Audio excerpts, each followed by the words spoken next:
प्रतापगढ़ के लोकसभा के सभी साथियों का बहुत बहुत धन्यवाद और आभार प्रकट करना चाहता हूं। मैं देख रहा हूं जहां मैदान भरा हमें दिखाई दे रहा है, मैदान के बाहर भी लोग हैं और अभी भी लोग आ रहे हैं। मैं दूर तक देख रहा हूं, पेड़ की छाया में तो है ही लोग, लेकिन जहां छाया नहीं है, अपने गमछे से दोपहरी की धूप बचाते हुए हमें लोग दिखाई दे रहे हैं।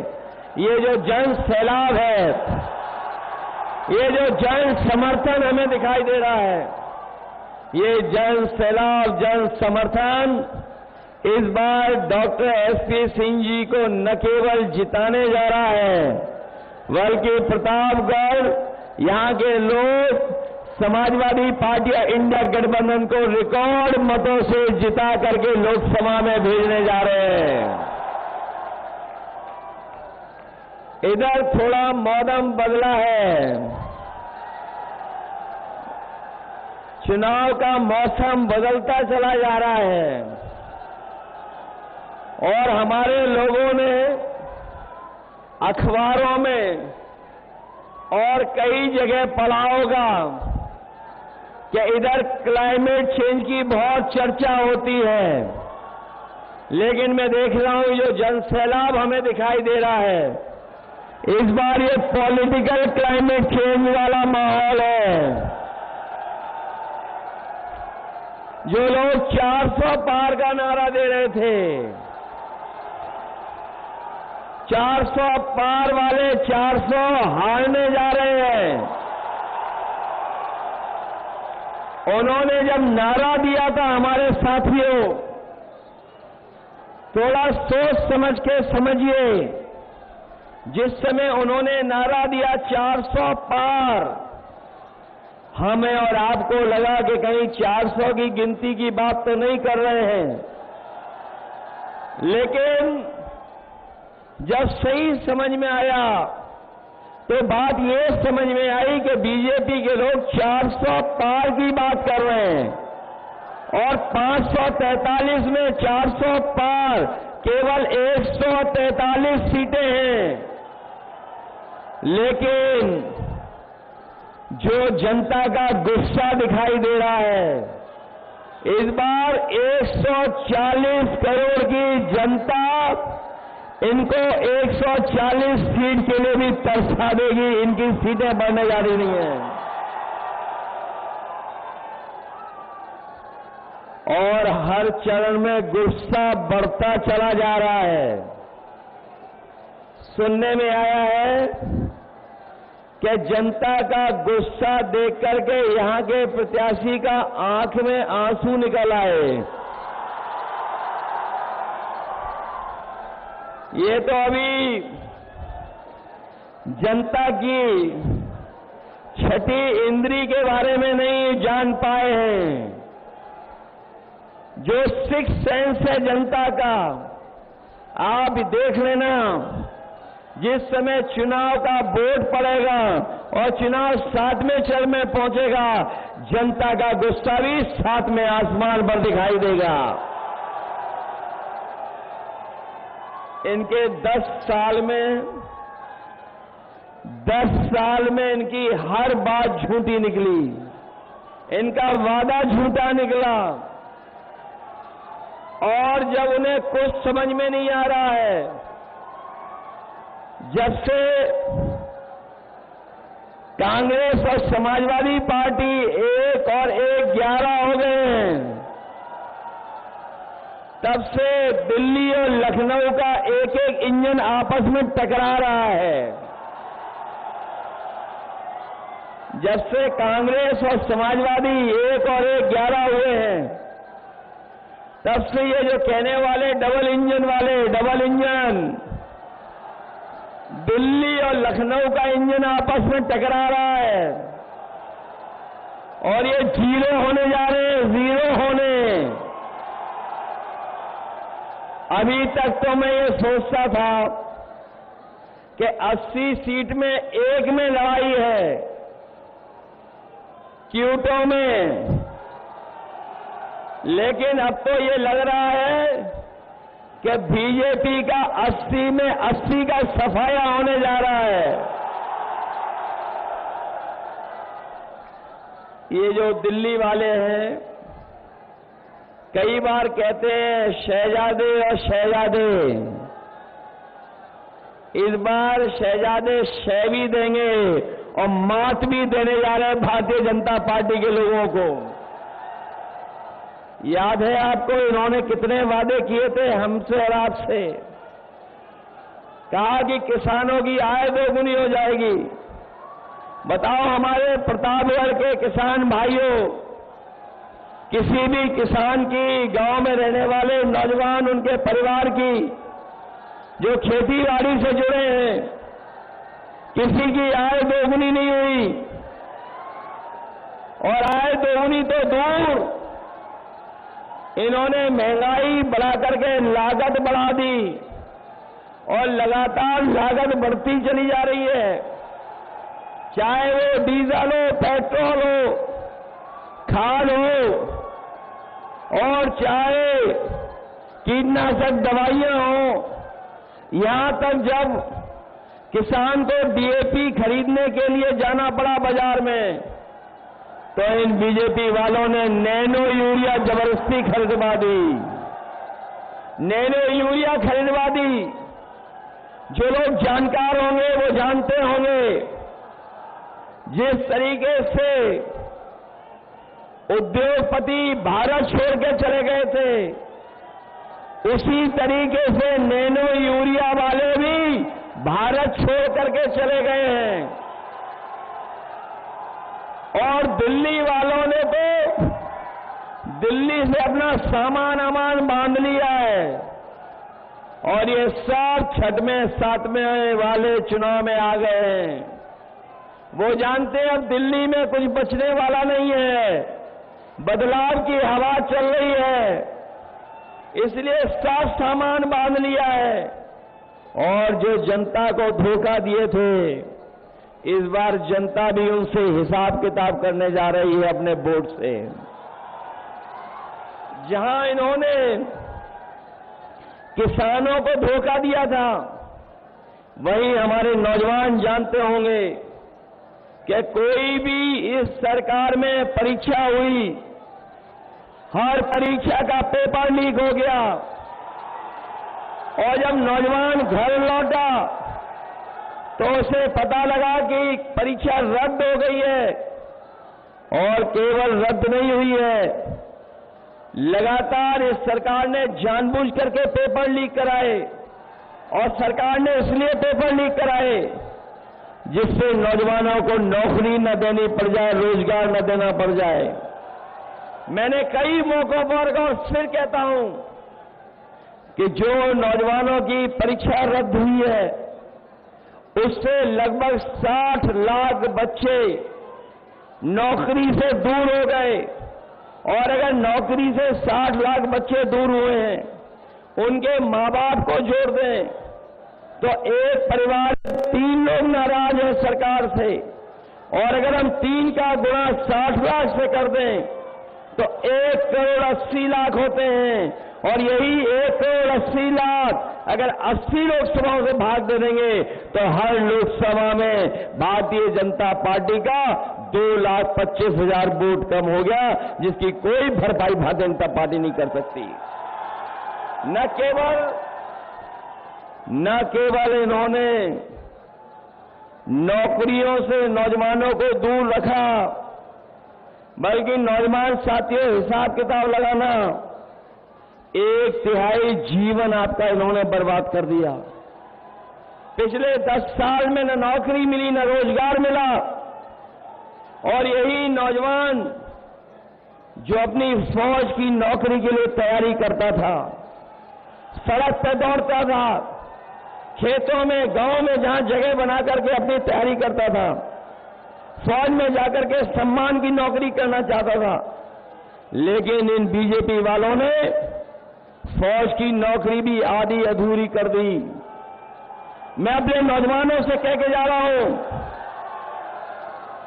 ये जो फौज की आधी अधूरी नौकरी की है, हम समाजवादी लोग, इंडिया गठबंधन के लोग कभी स्वीकार नहीं कर सकते हैं।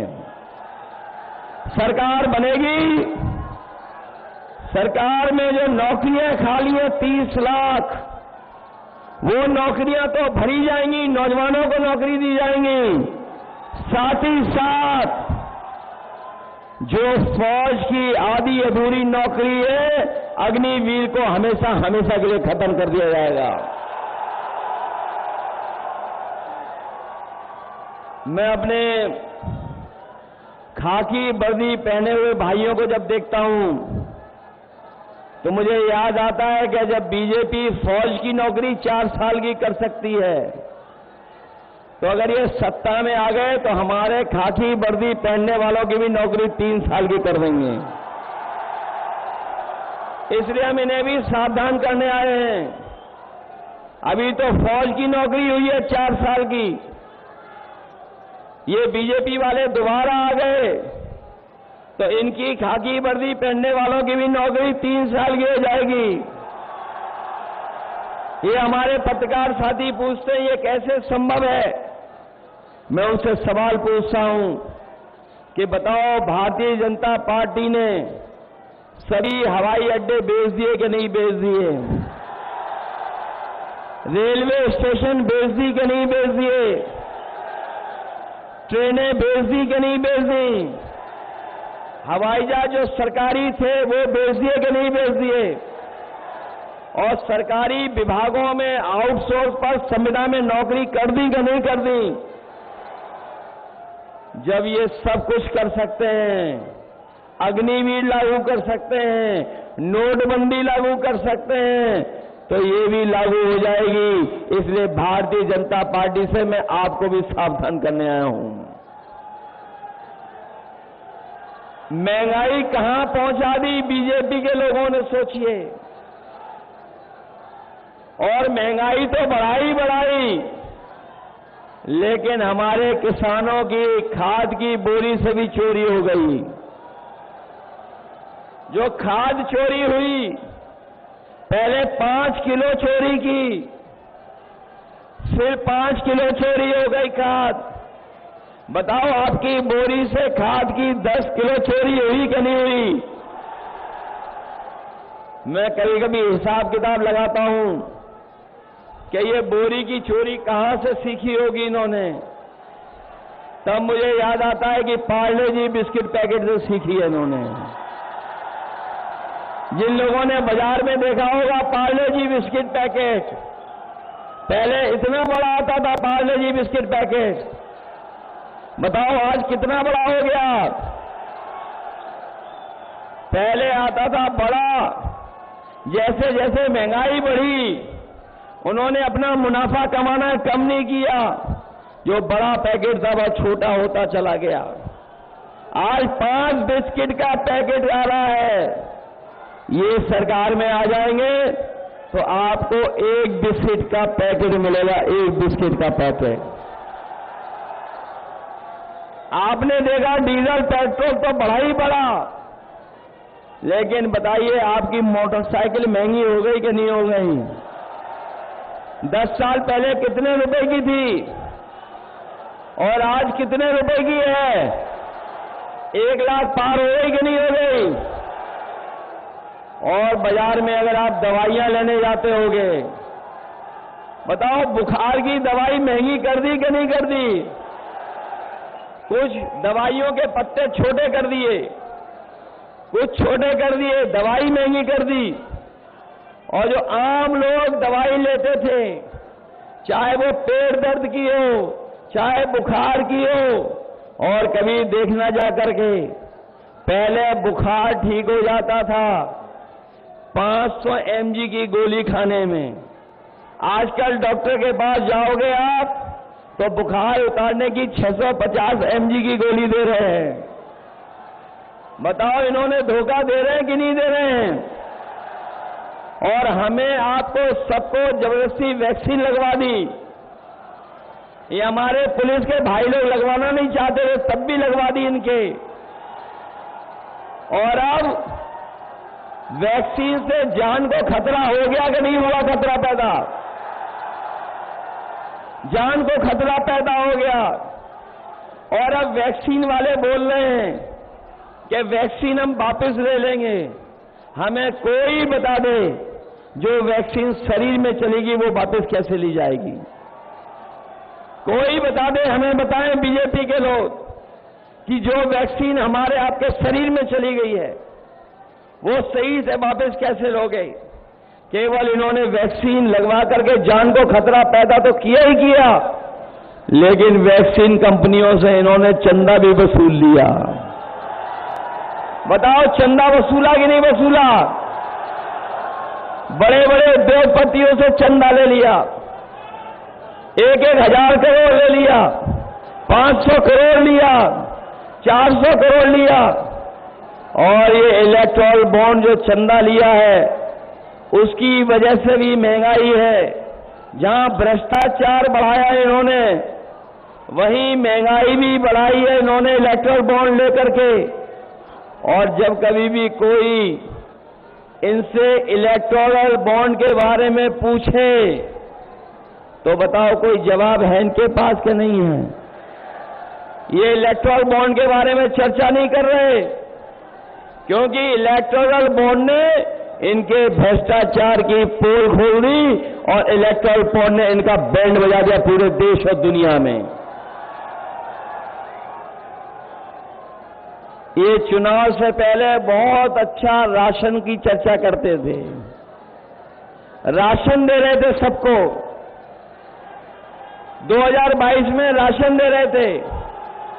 आज बताओ राशन जो दे रहे हैं उसकी गुणवत्ता क्या है? पहले तो चना दे रहे थे, रिफाइंड तेल दे रहे थे, दाल दे रहे थे। बताओ आज राशन में क्या दे रहे हैं लोग? राशन भी कम कर दिया। इसलिए इंडिया गठबंधन और समाजवादी पार्टी और कांग्रेस ने तय किया है कि आने वाले समय में जब सरकार बनेगी तो ना केवल आपका राशन बढ़ाया जाएगा, राशन की मात्रा भी बढ़ाई जाएगी, जिससे हमारे गरीबों को भर पेट खाना मिल जाए पूरे परिवार को। और राशन की गुणवत्ता मात्रा बढ़ा करके जिस तरीके से आपने बाजारों में देखा होगा कि संपन्न लोग, बड़े लोग जो पैकेट का आटा है गुणवत्ता में अच्छा है और पौष्टिक है वो लेकर के खा रहे हैं, तो अपने गरीबों को जहां राशन बढ़ाएंगे वहीं पौष्टिक आटा के साथ साथ अपने गरीबों को डाटा फ्री दिलाने का भी काम होगा। क्योंकि पौष्टिक आटा से उनका स्वास्थ्य बेहतर होगा और जब डाटा होगा तो हमें चलने, पढ़ने और जानकारी हासिल करने का भी हमें मौका मिलेगा। क्योंकि आज डाटा के बिना कुछ नहीं चल रहा है। डाटा पहले फ्री मिलता था, लेकिन अब डाटा के भी पैसे ले रहे हैं। इसलिए पौष्टिक आटा गरीबों को और उसके साथ साथ डाटा फ्री देने का काम भी आने वाली समय की सरकार में होगा।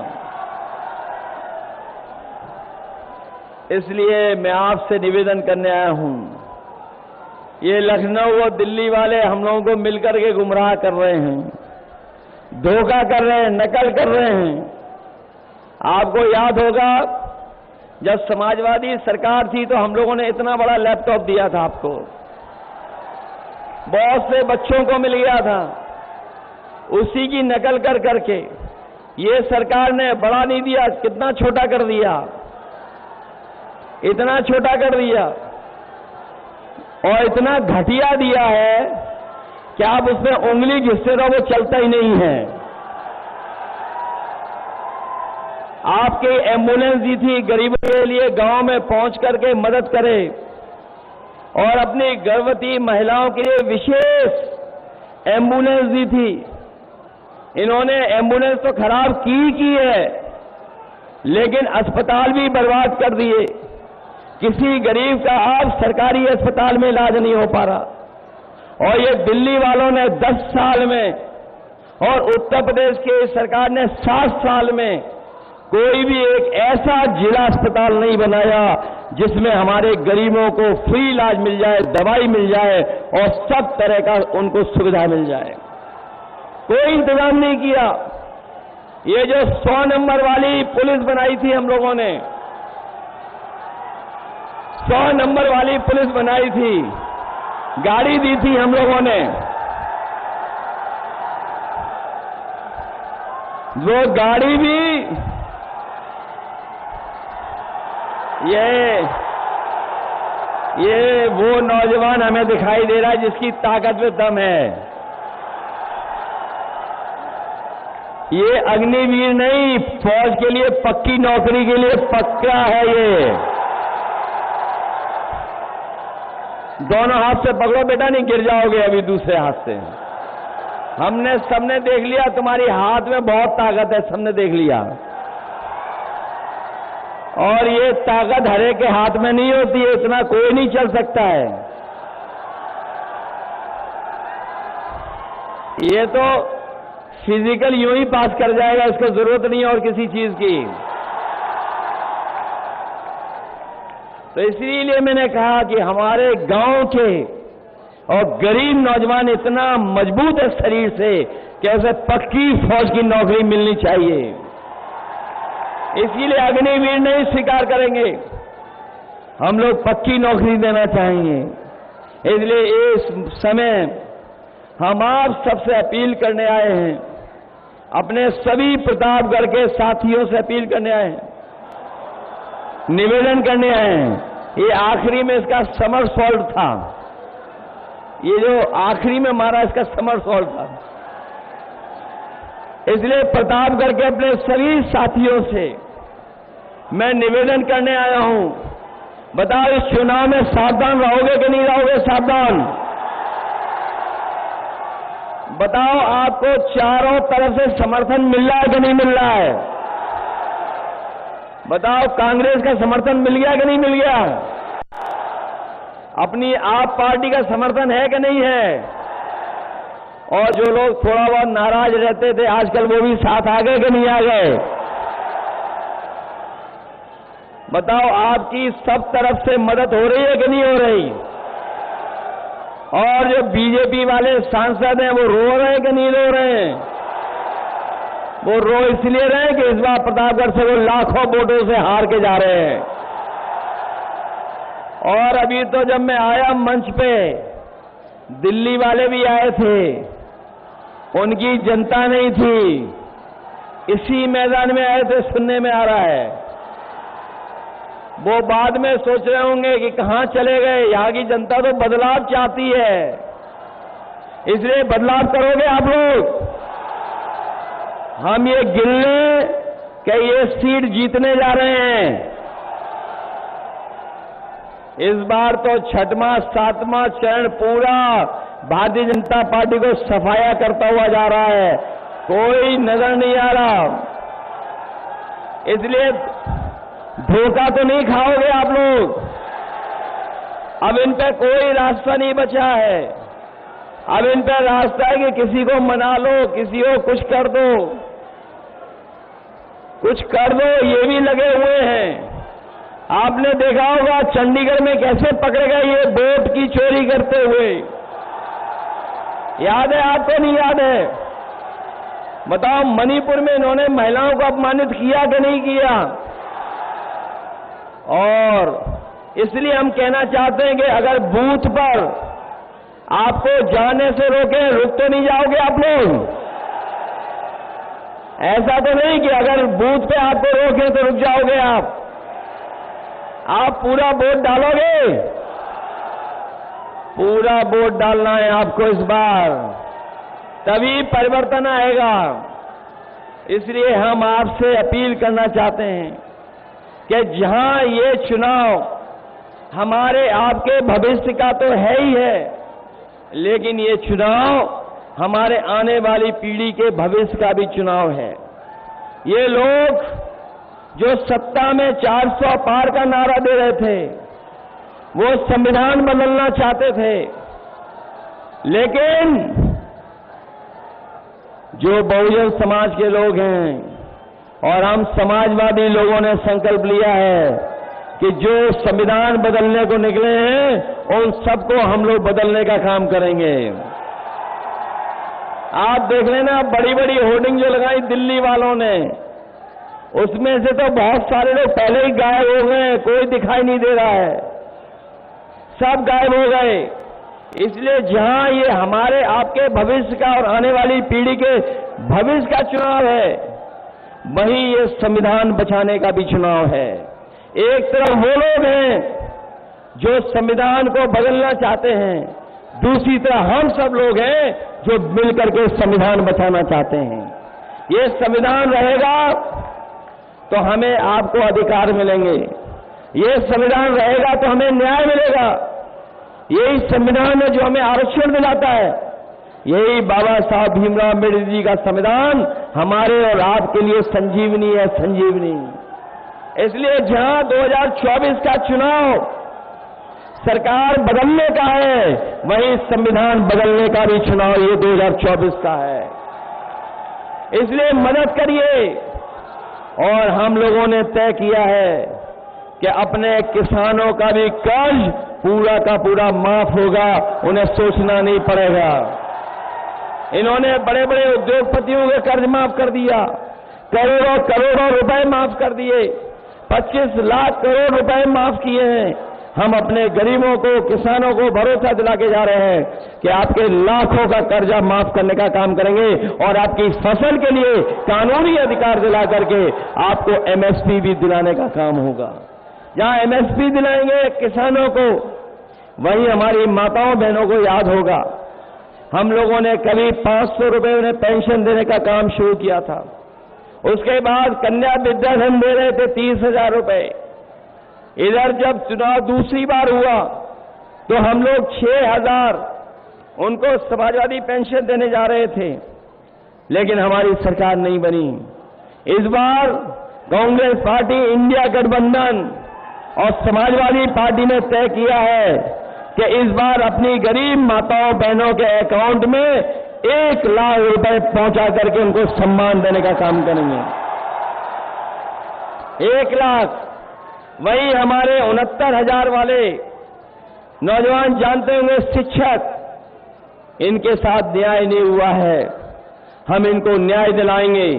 वही हमारे अनुदेशक हैं, शिक्षा मित्र हैं, इन शिक्षा मित्रों को अगर किसी ने सम्मान देने का काम किया था तो समाजवादियों ने, जैसे ही सरकार आई तो फिर उन्हें पीछे कर दिया गया। ये दिल्ली की योजना थी, दिल्ली से शुरू हुई थी। इसलिए अपने शिक्षा मित्रों को हम कह के जा रहे हैं, जहां शिक्षक भर्ती बढ़ाएंगे वहीं शिक्षा मित्रों को भी मदद करेंगे। और हम अपनी आंगनवाड़ी और आशा कार्यकर्ताओं को भरोसा दिला के जा रहे हैं, इनकी हमेशा लड़ाई रही है, संघर्ष रहा कि इनका मानदेय बढ़ाया जाए। हम लोग मिलकर के इनका मानदेय दोगुना कर करके उनकी मदद करने का काम करेंगे। इसलिए मदद करिए सब लोग। ये मान लें कि आज चुनाव प्रचार के बाद सब लोग अपने बूथ पे चले कर जाकर के इंतजाम करेंगे, तैयारी करोगे सब लोग मिलकर के। मैं जानता हूं डॉक्टर एसपी पटेल जी ने बहुत मेहनत की है, कोशिश बहुत की सब लोगों से मिलने। इसी का परिणाम ये हुआ है कि इनके पक्ष में समीकरण भी बन गया, अंगरज भी बन गया और समर्थन इतना बड़ा मिल रहा है कि लाखों लाख वोट से इस बार जीत करके जा रहे हैं। मैं एक बार फिर जिन दलों ने हमारा साथ देने का काम फैसला लिया है, मैं सभी दलों का धन्यवाद देता हूं और आभार भी प्रकट करता हूं कि इस लड़ाई में जहां पर हम लोग अपना संविधान बचाने के लिए निकल पड़े हैं, हमें पूरा भरोसा है कि जब इतना बड़ा हमें समर्थन मिला है तो आपका संविधान भी बचेगा और दिल्ली की सरकार भी हट जाएगी। इसलिए मदद करिए और इन्हें ऐतिहासिक वोटों से जिता करके भेज दो। बोलो, जिताओगे आप सब लोग। बहुत बहुत धन्यवाद सबका।